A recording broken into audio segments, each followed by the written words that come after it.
ఏమైంది రమ్య? షాక్ కొట్టింది. షాక్ కొట్టిందా? ఇప్పుడు ఎలా ఉంది? ఒళ్ళంతా పట్టేసినట్టుంది. సుందరం, ఎక్కడికి? డాక్టర్ని తీసుకొస్తాను. అవసరం లేదు. డాక్టర్ వస్తే ఈ ఇంట్లో నేనున్న విషయం అందరికీ తెలిసిపోతుంది. I'm okay now.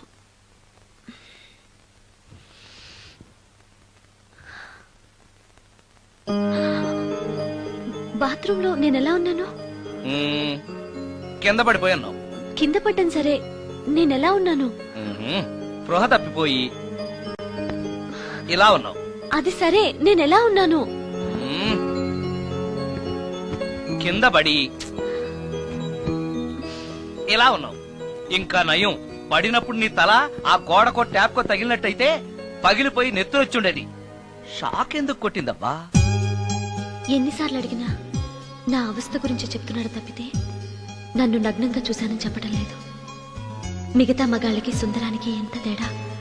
నా క్షేమం గురించి ఆలోచించాడు తప్పితే నగ్నంగా ఉన్న నన్ను కామంతో చూడలేదు. షార్ట్ అయి చచ్చింది. ఏంటి ఆలోచిస్తున్నావు? నువ్వు చాలా అందంగా ఉన్నావు. అవునవును, నన్ను మొత్తం మార్చేసి బట్టలతో సహా అందగాని చేసావుగా. నేనన్నది బట్టల అందం గురించి కాదు, మనసు అందం గురించి.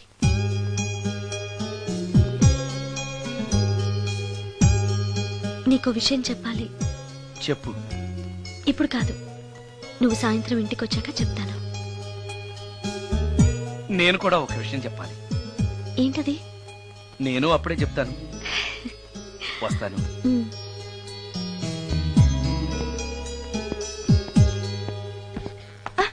పడతారు. థ్యాంక్స్ అండి. ఓకే. మిమ్మల్ని నేను ఎప్పుడు చూడలేదు. మీరెవరి కోసం వచ్చారు? నన్నెప్పుడు చూడకపోవడం ఏంటండి? నేనండి, సోడా బుడ్డి సుందరాన్ని. సుందరమా? నేనే. ఒక్క నిమిషం ఇక్కడే ఉండండి. ఏమండి? ఎందుకు? ఒక్క ఫోటో తీసుకుంటాను. మీ వాడింకా భోంచేయట్లేదా? అందుకు కాదండి, మా చెల్లెలకి పెళ్లి సంబంధాలు చూస్తున్నారు. మీ ఫోటో పంపుదామని. సారీ అండి, నేను ఆల్రెడీ ఇంకొక అమ్మాయిని ప్రేమిస్తున్నాను.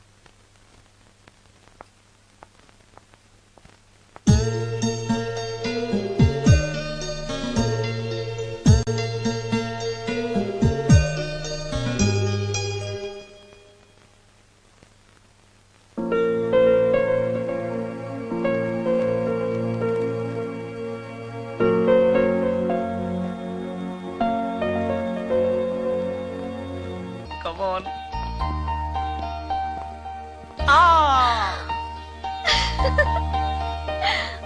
వావ్!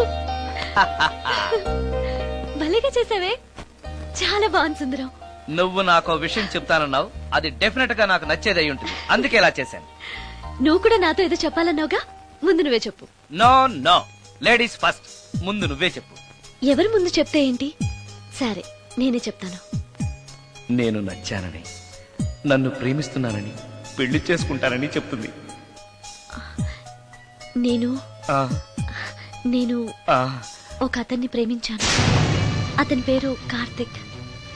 యుఎస్ లో ఉన్న కార్తిక్ కి ఫోన్ చేసి మా అక్క గురించి చెప్పాను. కొద్ది రోజులు మీ అక్క నుంచి తప్పించుకుంటే చాలు, తర్వాత నేను వచ్చేస్తాను అన్నాడు కార్తిక్. ఏం జరిగినా ఎవరితోనూ చెప్పుకోలేని ఒంటరి ఆడదాన్ని నేను. ఓ మగాడు ఏమైనా చేస్తే నా పరిస్థితి ఏంటి అని మొదట్లో నీ గురించి చాలా భయపడ్డాను.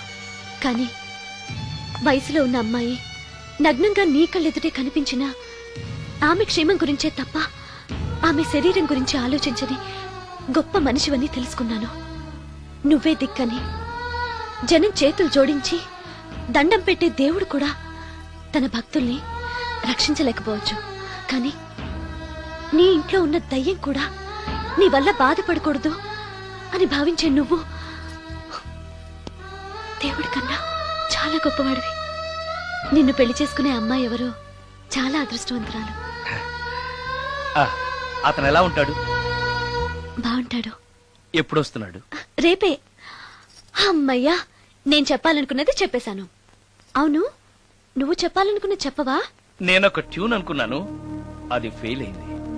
ఆ విషయమే నీతో చెప్పాలనుకున్నాను. ఓ, బాగా డిసప్పాయింట్ అయ్యావా? ఇంత చిన్న విషయానికి అంత ఫీల్ అవుతావెందుకు? నీకున్న టాలెంట్ కి ఒక్కటి ఫెయిల్ అయితే 100 ట్యూన్స్ వస్తాయి. ట్యూన్స్ కావాలంటే 100 వస్తాయి, కానీ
సుందరం, మరికొద్ది నిమిషాల్లో నేను కార్తీక్తో వెళ్ళిపోతున్నాను.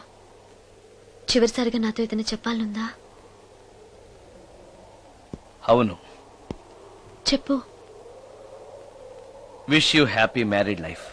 God bless you.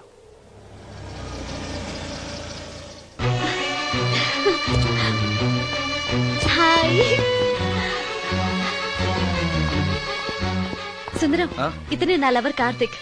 హలో. ఇన్ని రోజులు నాకు ఆశ్రయం ఇచ్చి నన్ను సొంత మనిషిలో చూసుకున్నాడని చెప్పానే, ఆ సుందరం ఇతనే. Hi, I'm Karthik. హలో. మీ గురించి ఫోన్లో రమ్య చాలా సార్లు చెప్పింది. Anyway, nice to meet you. Okay. మా మ్యారేజ్ కి ఫస్ట్ గెస్ట్, మెయిన్ గెస్ట్ మీరే. తప్పనిసరిగా రావాలి. Okay Ramya, shall we move? Yeah, వెళ్ళొస్తాను సుందరం. Let's go.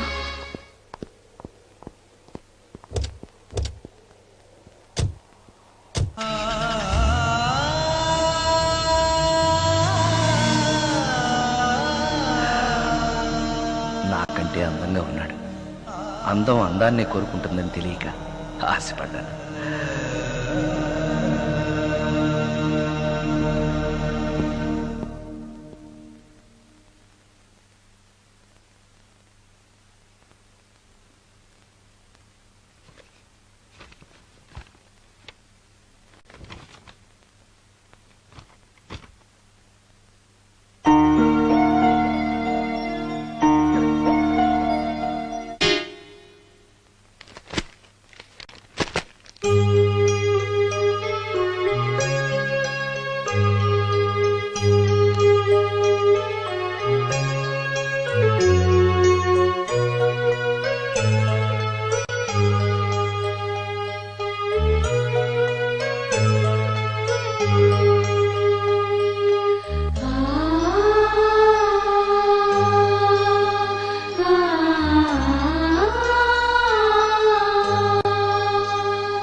సుందరం,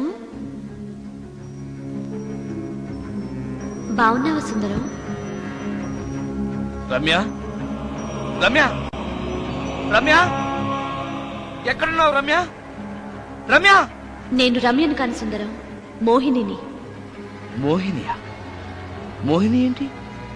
రమ్యగా బతకలేక చనిపోయి మోహినిగా మారాను. చనిపోవడమా? నువ్వు చనిపోవడం ఏమిటి? ఇక్కడే ఎక్కడో ఉన్నావు. ఎక్కడున్నావు రమ్య? రమ్య! ఆత్మాభిమానం చంపుకొని బ్రతకలేక చచ్చిపోయాను సుందరం. చచ్చిపోయావా? నువ్వు ప్రేమించిన వాడితో వెళితే సుఖపడతావు కదా అనుకుంటే ఎందుకు ఇలాంటి నిర్ణయం తీసుకున్నావు? ఏం జరిగింది రమ్య? కార్తీక్, మూడిగా ఉన్నవేంటి? చెప్పు కార్తీక్, ఎనీ ప్రాబ్లం? ఆ, ఎలా చెప్పాలో అర్థం కావట్లేదు. దేని గురించి? నిన్ను పెళ్లి చేసుకోవటం మా ఇంట్లో వాళ్ళకి ఇష్టం లేదు. ఎందుకని? ఇన్నాళ్ళు పెళ్లి కాని కుర్రాడింట్లో ఉన్న నువ్వు శీలం పోగొట్టుకోలేదని నమ్మకం ఏంటని మా వాళ్ళు ఫీల్ అవుతున్నారు. కార్తీక్, ఫ్రాంక్ గా చెప్పాలంటే నా ఫీలింగ్ కూడా అదే. అంత మాట అన్నాక బ్రతికి అతని దగ్గర ఉండటం కంటే చచ్చిపోయి మోహినిగా నీ దగ్గర ఉండాలని వచ్చేశాను. నేను ఇక్కడ ఉండటం నీకు ఇష్టం లేకపోతే చెప్పు, వెళ్ళిపోతాను. వద్దు మోహిని, వద్దు, వెళ్ళొద్దు.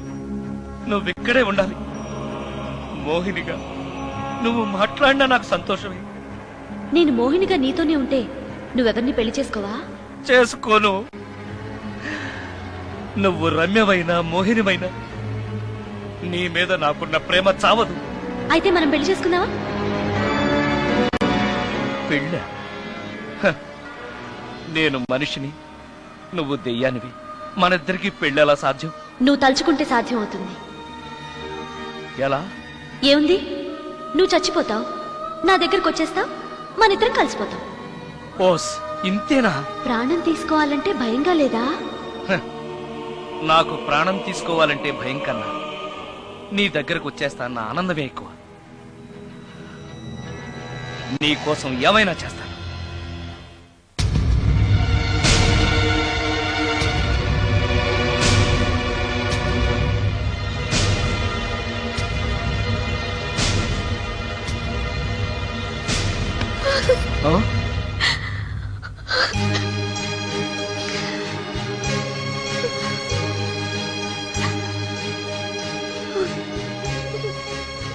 రమ్య,